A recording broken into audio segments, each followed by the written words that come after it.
Hello दोस्तों, आपका हमारे चैनल अमेजिंग फैक्ट्स में स्वागत है। जैसा कि आप जानते हैं, सोने के प्रति मनुष्य की शुरुआत से गहरी लालसा रही है। मनुष्य की सोने के प्रति दीवानगी की इंतहा का सबसे बड़ा नमूना है एल डोराडो और उससे जुड़े किस्से कहानियाँ। असल में मान्यता है कि दक्षिण अमेरिका में स्थित एक गुप्त शहर एल डोराडो पूरी तरह सोने से बना था। किसी जमाने में यह क्षेत्र सोने की खादानों और कीमती पत्थरों से भरा पड़ा था। हालात यह हुए कि हजारों लोग इस शहर को खोजने की तलाश में खो गए या अपनी ज़िंदगी को गंवा गए। इस पर कई पुस्तकें लिखी गईं और हॉलीवुड में फिल्में भी बनी हैं। एल डोराडो अर्थात सोने के शहर से जुड़ी रोचक और रहस्यमय कहानी की शुरुआत लगभग 3000 साल पहले 1270 ईसा पूर्व कोलंबिया में मुइस्का जनजाति के लोगों से होती है। इस सभ्यता के लोग कोलंबिया के बगाटा, जिसे आज बोगोटा कोलंबिया की राजधानी कहते हैं, में रहते थे। मुइस्का जनजाति के लोगों का संचालन उनके मुखिया जीपा द्वारा किया जाता था। मुइस्का सभ्यता के लोग चिमनी गैगुआ को भगवान मानते थे। वे उन्हें ब्रह्मांड का निर्माणकर्ता तथा प्रकाश का जनक मानते थे। वे मुख्य रूप से सूर्य, चंद्र तथा इंद्रधनुष को अपने भगवान की उत्पत्ति समझते थे, जिस वजह से इनके लिए सोना देवी गुणों से परिपूर्ण एक स्वर्गीय धातु थी, जिसका इस्तेमाल वे अपने देवता की मूर्तियां बनाने, मंदिरों के शिखर तथा धार्मिक अनुष्ठानों में अधिकता से करते थे। मुइस्का जनजाति में अपने साम्राज्य के नए राजा को नियुक्त करने के लिए एक अजीब ही रिवाज था। कहा जाता है कि वे अपने देवता को प्रसन्न करने के लिए इस तरह के अनुष्ठान में सोने की धातु का भरपूर इस्तेमाल करते थे, जिससे उनकी जनजाति के नए राजा को उनके देवता से आशीर्वाद मिले और उनकी जनजाति प्रगति की ओर अग्रसर हो सके। इस धार्मिक अनुष्ठान में मुइस्का जनजाति के लोग पवित्र ग्वाटाबेटा झील के किनारे इकट्ठा होते थे।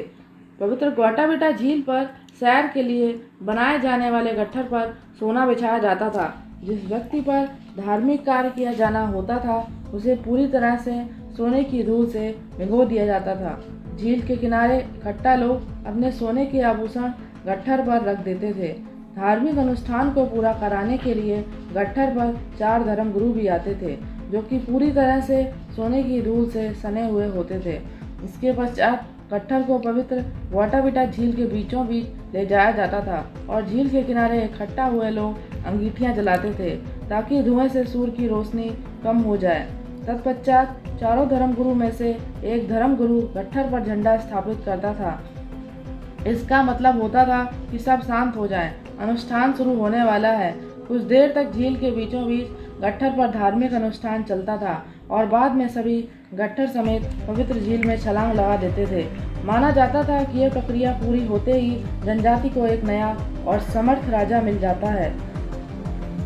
इस धार्मिक रीति रिवाज के अनुसार एल डोराडो का एक अर्थ मुइस्का जनजाति के मुखिया का नाम है, जो उनके रिवाजों के अनुसार स्वयं को धूल से भिगो लेता था और बाद में डुबकी लगा लेता था।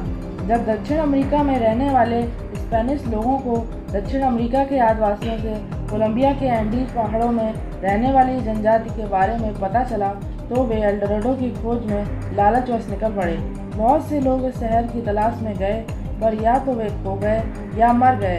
पर सन 1540 से 41 ईस्वी में एल डोराडो की तलाश में फ्रांस के फ्रांसिस्को डे ओर्लाना और गोंजालो पिजारो ने काफ़ी लंबी यात्राएं की। कहा जाता है कि वे रियो नेपो से होते हुए अमेजन नदी के डेल्टा तक पहुंच गए थे।